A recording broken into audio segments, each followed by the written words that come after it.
Hello, once again, this is Grimdark13, and as you recall, this is the day for Featherbent. Alright, so last episode, we did Dave. This episode, we are going with Karkat's story.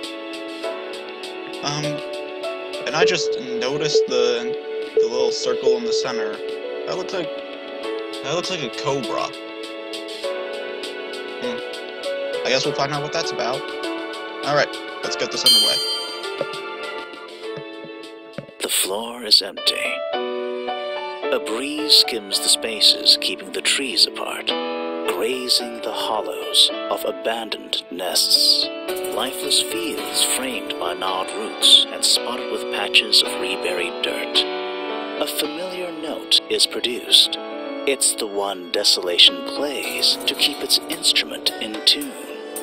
Karkat has a feeling it's going to be a long day. Alright, let's see. Alright, we're probably going to have to meet up with John to unlock this dialogue, but let's examine the nest first. He crouches down to look into his nest. The hideaway beneath this tree remains as hollow as it was earlier that day, and as it had been hundreds of days before. Save for the time John slept over for a short while ago. John spent the night curled up in his obnoxiously blue cape, snoring softly. His glasses had been nudged crooked on his face. His wings twitched in his sleep. Did he even dream of flying? The memory of John sleeping is a little too clear for comfort. Karkat rested, his hand against the rock to help get himself get back to his feet. He looks at the great mass that is his tree, a thick trunk that narrows as it flies, spiked along the length of its own body with bare, angular branches jutting out sharply from the bark. He chose this tree over all the others in the forest because it was petrified, dead, yet frozen in the fossilized shadow of its former self. All life within it slowly turned to stone. Though it might have been a better idea to take a nest beneath a tree that wasn't threatening to collapse in on itself on any given day, he doesn't regret his choice. For something that holds so steadfast to still reach such great heights after it's gone, he can't help but admire. Alright, well that was a lot of detail into that nest.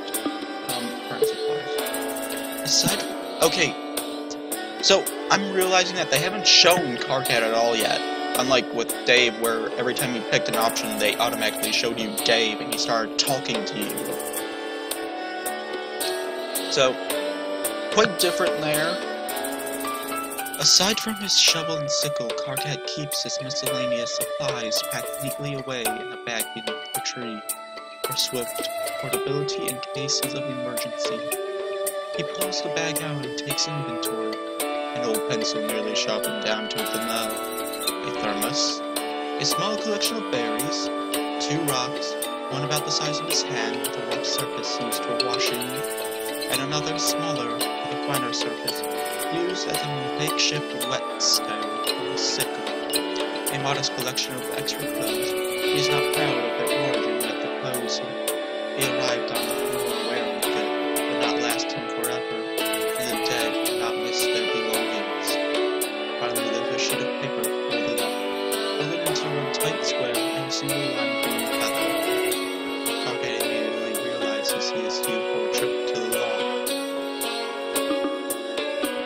There's a second floor to his nest? Let's go there. Karkat rolls up his sleeves and begins climbing. The higher floor of the nest is not too far from the ground. A narrow crook leads into the second-story hollow of the petrified tree. A small space, just large enough to comfortably stand in. These are all of the... Stuck to the splintering walls are hand-drawn images of every person Karkat has ever buried, pinned with flight feathers of every corpse that found its way into his care. The artwork fluctuates in quality, as the portraits were hung over time with no rhyme or reason to their order. From shaky silhouettes to crisp lines, from vague shapes to shaded features, from tear-stained borders to rain-aged corners. His subjects would receive retroactive medical care for their wounds, gauze, bandages, stitches to cover their gore. His subjects would smile. Karkat unfolds the paper he brought with him and hangs it on the wall with a lime green feather. He prides himself on this secret place. He will remember them, if no one else will.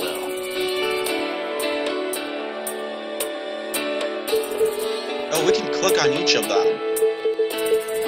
Alright, let's start with this blue one over here. Okay, it just shows up the details.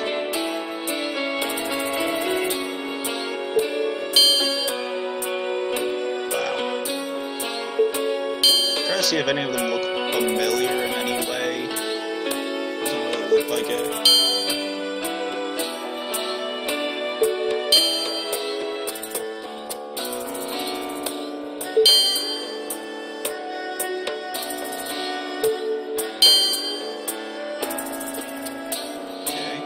And then the last one.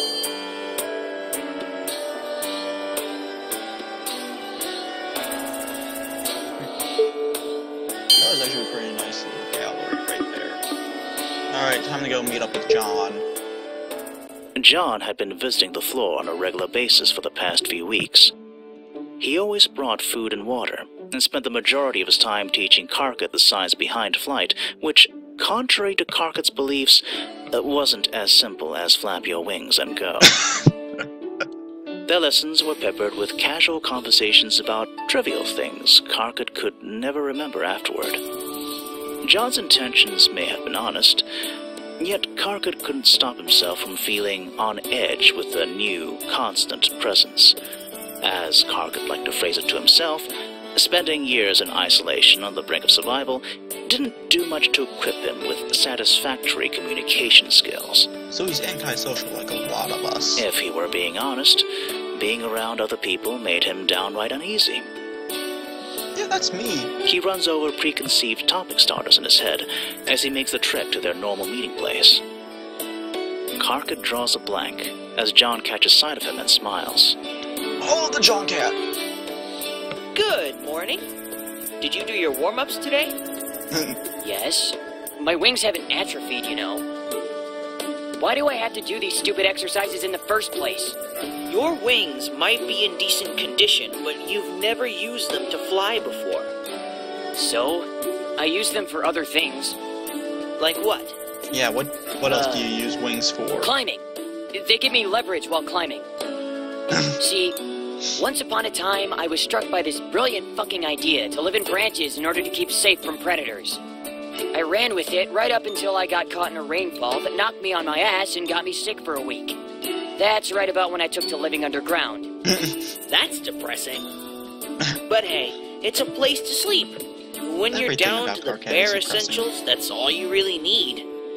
Once we get you flying, though, maybe you'll be able to find a warmer nest higher off the ground. Speaking of which, should we get started? Today? As in, right now? Yeah. Ooh. Let's stall for time. Any last-minute advice before I subject myself to my first session of humiliation? Stop being such a downer. Of course you're going to suck. You're not going to learn anything by not sucking. It won't be easy. Actually, it's going to be a massive amount of work.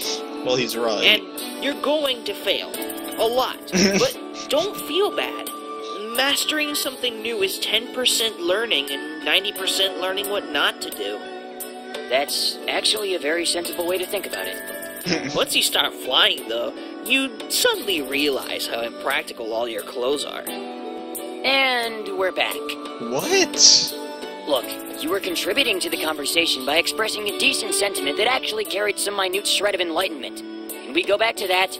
Do you have any idea how many times I used to get caught up in my cloak because of a bad mid-air turn or something? It would probably be less of a hassle to just fly naked. All the JohnKat. Please don't. What? Get tangled in my cloak or fly naked? either of those fucking things. Oh my god. I make no promises. Oh my god, that's wonderful. Alright. Oh my god, we can stall for more time. Let's do it. I've gone my entire life without flying, and I've been surviving so far. Maybe I'm fine down here. You're on the forest floor as a starving outcast with about half the feathers you should have. Ugh. I'm alive, aren't I? So what if I never get off the fucking ground? Plus, this isn't exactly the most optimal teaching environment. It's cramped, it's dark, and it's cold. There isn't enough room to swing a stick around, let alone have two people trying to fly. You're wearing glasses, for fuck's sake. What prescription are those? What if they slip off midair while you're teaching me? Is my safety completely dependent on two flimsy fucking shards of glass? Oh my god. This is wonderful. I miss this. Look around you, Egbert. Look at all these big-ass trees. Do I look like I'm ready to be impaled on a branch because you just happened to lose your balance? Oh my god. I love Karkat's optimism. I mean, hell, maybe I'm not meant to fly. Maybe my true calling is to live among the mushrooms. Live among the mushrooms, getting high every day. Yeah, that'd be lovely until you finally just collapse from not being able to get away from the cold. Idling in dark places and being fed shit all my life until the only true enlightenment I ever experience is when the spirit of the forest pumps bioluminescent fuckery through my veins and turns me into a walking, talking glow stick. That too, that's a good possibility. You know, I didn't know someone so short could have so many words coming out of them all at once. Watch it. This place is fine to practice in, dude. We're starting off vertically, remember? There's more than enough room to go up. And if the Creator didn't want us to fly, he wouldn't have given us wings. Just saying. Besides, a glowing mushroom is probably the most boring thing you could possibly turn into. We couldn't even be proper friends. The most I could do with you is install you in my nest as a lighting fixture.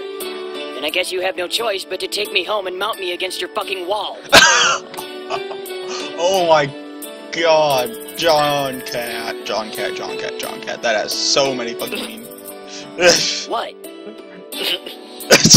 What did I say? John is one of us. Personally responsible for every scratch, sprain, break, lesion, and/or case of spontaneous dismemberment that occurs as a result of this extremely sketchy plan of yours. Spontaneous dismemberment. How does that happen? Looking away, Karkat unenthusiastic. Oh my god. Socks, get out of my mouth. Unenthusiastically holds his arms out. John snickers and lifts him off the ground. Alright, but Egbert Insurance doesn't cover floods, fires, or bald spots caused by plucking. Fuck off. They'll grow back. I don't know, man. With all the pulling you've done over the years, I would not be surprised if you've permanently stunted their growth this time around. Great. Saves me the trouble of doing it every few months. Shh. Focus. Holding Karkat's hand, John carries himself into the air, lifting the other boy effortlessly until the ground disappears from beneath his pointed toes. Somehow Karkat hadn't expected John to be this strong. Okay, I love this music that's playing now. It's wonderful. John gains height at a smooth, steady pace. Karkat feels his legs dangling in midair, and he urges himself not to look down. Alright, remember what I taught you. Focus on how the air feels under your wings. Right, because I have so many of those just lying around my memories, locked and loaded for spontaneous recollection. Jeez, such a downer. I'm going to start now. Deep breaths. By controlling his own flight, John begins to lower Karkat in smooth yet sudden movements. With every slight jolt, the Karkat wings flutter beyond his control. The hunter's stomach flips at each sensation of falling. With every lowering, his nerves bristle with ice-cold splashes of anxiousness. From pain from holding his own body weight to sets into Karkat's shoulders. John repeats the process a few more times, flying in circles as he lowers Karkat to the ground and braces him up again, watching as Karkat becomes accustomed to the instinct of his wings moving to save him. Finally, Karkat's boots touch the ground. Fuck. Dude, you look like you're about to hurl. I'm not going to fucking throw up. It just feels weird. Is it bad weird? I don't know. Dangling at the mercy of your grip isn't helping. It's hurting the hell out of my arms, and it's fucking with my concentration. I don't know how much longer I can keep this up. Shit, I'm sorry. I didn't think about that. It's the only way I could think of carrying you without our wings getting in the way. Unless what? Oh, let's see what JohnKat idea he has. Never mind. It's stupid. You can't just start a fucking thought and not finish it. Yeah, I think people do that all the time, Karkat. Sure I can. Just spit it the fuck out, will you? Well, I could hold you by the waist, and you could put your arms around my neck. Is that all? Fucking hell, Egbert, that isn't anything to turn red over. Stop making an idiot out of yourself. You're blushing too. Like hell I am. Why would I be blushing? You're teaching me how to fly. End of story. It's not my fault you're mentally twisting this shit into some kind of perverted fantasy, you sick fuck. Oh, yeah, sure. That's exactly what I'm doing. John gingerly rests his hands on either sides of Karkat waist. There is no way I am not getting up on this somehow. Without breaking eye contact, Karkat lifts his arms and crosses his wrists behind John's neck. Great. Can I learn how to fly now, please? Duh, that's what I'm here for. But try opening your eyes this time. Maybe that will help with the sensation overload thing. Karkat hadn't even realized his eyes had been shut. He nods and they begin again. Instead of focusing on feeling queasy, Karkat focuses on making sure John's glasses don't fall off. He concentrates on how much of the distance between them and the heights of the trees were closing. He concentrates on exactly how much stupider John's hair looks from this specific angle. Hey, I had a question. Remember how I spoke to Tavros a couple of weeks ago? Here it comes. Are you going to ask why I've been ignoring him? Why I'm not falling all over myself, pissing in eagerness at the prospect of allying with other people living down here? No, not really. After meeting him, I think I know the answer to both of those questions. He's weird, and I think he's engaged to his pet. What I wanted to ask was why you told him to run north. North is a way out. How so? The northern border crosses over into the mountains. There's a watchtower there, like there is at every border. But I'm guessing it was abandoned once guards caught sight of what was up there. What's up there? Besides a winter wonderland? Predators. More dangerous than you'd find around here. Monsters with fangs and claws longer than people are tall, measuring more than an entire strata layer high. Oh my god. But you can survive if you're careful.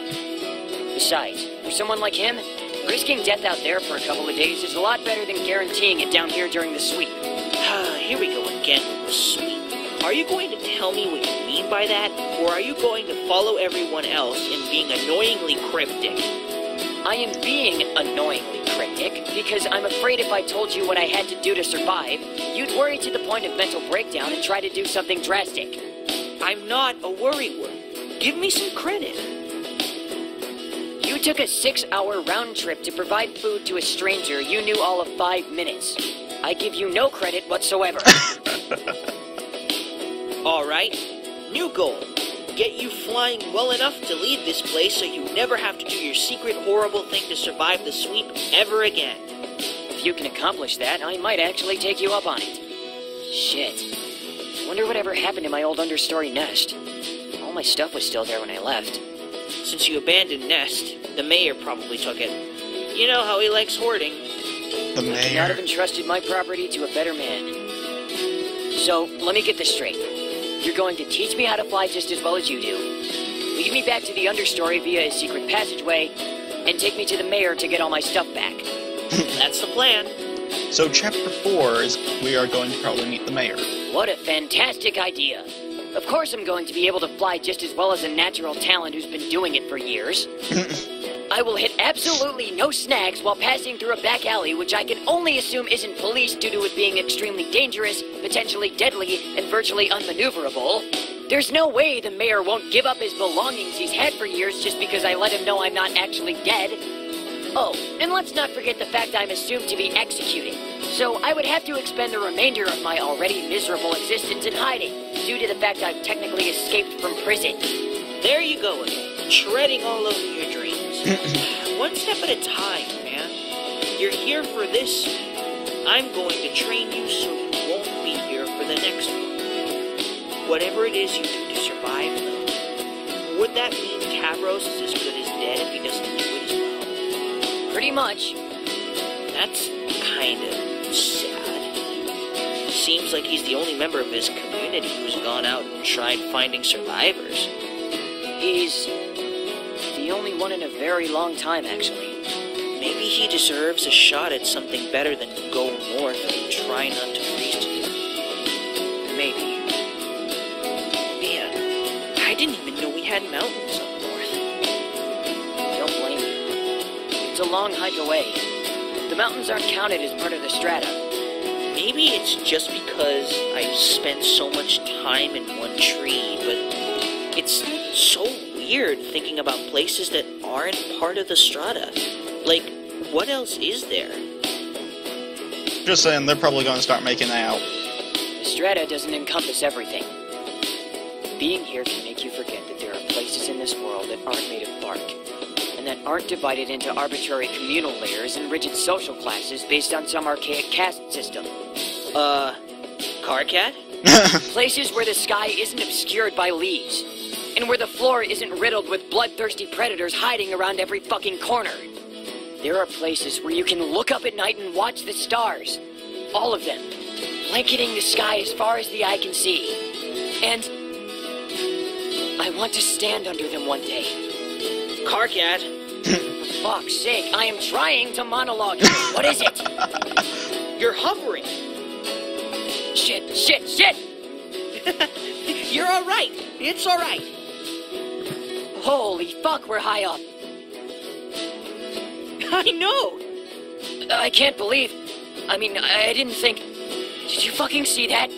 Are you seeing this? Dude, I'm right here. You aren't sucking nearly as bad as you thought you would. I'm proud of you. Are you proud of you? I am pretty fucking proud of me. Now get me down. You have a nice smile. I didn't expect that. Piss off. Their time together drifts into the late afternoon. Okay, you guys, it's hitting like 23 minutes. Alright, I'm gonna end this video here. Gonna save. And I will see. And as always, comment, like, subscribe, and I will see you guys next time. Later.